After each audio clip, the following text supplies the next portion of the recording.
تو جناب سیدہ کا نور، سیدہ کونین کا جو وجود نورانیہ ہے وہ تو ہمیشہ سے ہدایت انسانی کے فرائض انجام دیتا آیا ہے، لیکن یہ نور لباس انسانی میں ہدایت انسان کے لیے جمعے کا دن 20 جمادی الآخر اور بعثت سے 5 سال بعد اور ہجرت سے 8 سال 8 مہینے 22 دن قبل جلوہ گر ہوا،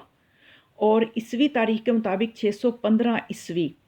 کو یہ نور جو تھا یہ لباس بشری میں دنیا میں آیا۔ تو یہ وہ ہے جو کہ امام علیہ السلام نے تاریخ ولادت امام باقر علیہ السلام نے بتائی۔ اب قابل ذکر بات یہ ہے کہ اس نورانی مخلوق کی آمد جو ہے وہ عام انسانوں سے بالکل مختلف ہے، کیونکہ یہ وہ ہستی ہے جو تطہیر کلی کی مالک ہے۔ جناب سیدہ جو ہیں تطہیر کلی کی مالک ہیں، اور آیت تطہیر انما یرید اللہ لیذہب عنکم الرجس اہل البیت ویطہرکم تطہیرا کا عملی جو پیکر بن کے آئی ہیں۔ تو جب اللہ نے ان سے ہر نجاست کو پاک رکھنے کا ارادہ کیا ہے تو ان اسباب کو بھی دور رکھا جو نجاستوں کو کا سبب بنتے ہیں۔ یعنی جناب ختیجہ جو ہیں جن کے بطن نے مسکن بننا تھا، ظرف بننا تھا نور سیدہ کا، جناب خدیجہ کو ختیجہ کہا ہی اس لیے جاتا ہے کہ وہ وقت سے پہلے دنیا میں تشریف لے آئی تھی، کہ انہیں ختیجہ خا دال جیم اس کے روف اصلی ہیں خدج، یعنی پری میچور، جو جیسے ہم کہتے ہیں نا جو بچے کی ولادت اگر معینہ مدت سے پہلے ہو جائے تو اسے پری میچور کہا جاتا ہے۔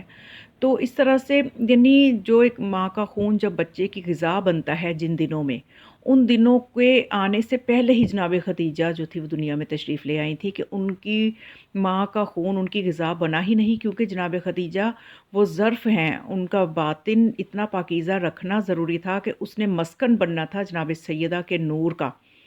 تو اب جناب سیدہ کے نور کا مسکن چونکہ بننا تھا تو اس لیے چونکہ وہ بہت پہلے ان کی ولادت ہو گئی جناب خدیجہ کی معمول کے ایام سے پہلے ہو گئی، تو اس لیے ان کو خدیجہ کہا جاتا تھا۔ تو اللہ نے ان ایسے اسباب جو تھے وہ جناب سیدہ کے لیے خاص طور پہ یہ اللہ کے رازوں میں سے راز ہے بی بی کا اس دنیا میں تشریف لانا، اور سیدہ کونین کے کا نور کی کیفیت جو ہے وہ جناب خدیجہ الکبریٰ کی تسکین کا سامان بی بی بنتی تھی۔ یعنی جب ابھی اپنی بطن مادر میں وہ تھیں، جب جناب سیدہ بھی بطن مادر میں تھیں تو جناب خدیجہ الکبریٰ کی تسکین کا سامان تھی، اور جب 5 بسط کو دنیا میں ظہور کر کے سید الانبیاء سے ابتری کا نشان مٹا کر کفار کے طعنوں کا جواب دے کر بی بی دنیا میں تشریف لائیں، تو اس طرح سے کہ وہ بھی عام بچوں کی طرح نہیں، بلکہ جناب سیدہ کا نور جب اس دنیا میں آیا تو در و دیوار روشن ہو گئے، اور جناب سیدہ جو تھیں وہ یہ کلام کر رہی تھیں، دنیا میں تشریف لائیں تو یہ کلام کر رہی تھیں، اشہد ان لا الہ الا اللہ وان ابی رسول اللہ سید الانبیاء وان بالی سید الاوصیاء وولدی سعادت الاسوات، کہ میں گواہی دیتی ہوں کہ سوائے ذات وحدہ لا شریک کے کوئی خدا نہیں، اور میرے پدر بزرگوار خدا کے رسول ہیں، سردار انبیاء ہیں، اور میرا شوہر سردار اوصیاء ہے، اور میری اولاد بہتر از انبیاء بنی اسرائیل ہے۔ پھر بی بی نے ان تمام بیویوں کو جو بی بی کی خدمت کے لیے اس وقت آئی تھیں، اب وہ کوئی عام خواتین نہیں تھی، کوئی مکے کی عام خواتین نہیں تھی، ان کے لیے تو راستہ ہی بند ہو گیا نا، خود اس وجہ سے کہ جناب ختیجہ کو انہوں نے یہ طعنہ دیا کہ ہم نے منع کیا تھا کہ ادھر شادی نہ کروانا، تم نے ہماری نہیں مانی، تو آج ہم تمہاری مدد نہیں کریں گی۔ تو اصل میں خدا ان کی مدد لینا نہیں چاہتا تھا، نور نے دنیا میں آنا تھا، تو ان کے لیے ایسی ہی باعظمت بیویوں کی ضرورت تھی کہ جو اس وقت جناب ختیجہ کے لیے وہاں خدمت گزاری کرنے کے لیے تشریف لائیں۔ ان میں کون کون سی بیویاں تھیں؟ سارہ زوجہ ابراہیم تھی، آسیہ بنت مزاحم تھیں، اور مریم بنت عمران تھی، کلثوم جو کہ خواہر موسیٰ ہیں وہ تھیں، اور یہ بیویاں جو تھیں وہ خدمت کے لیے وہاں موجود تھیں۔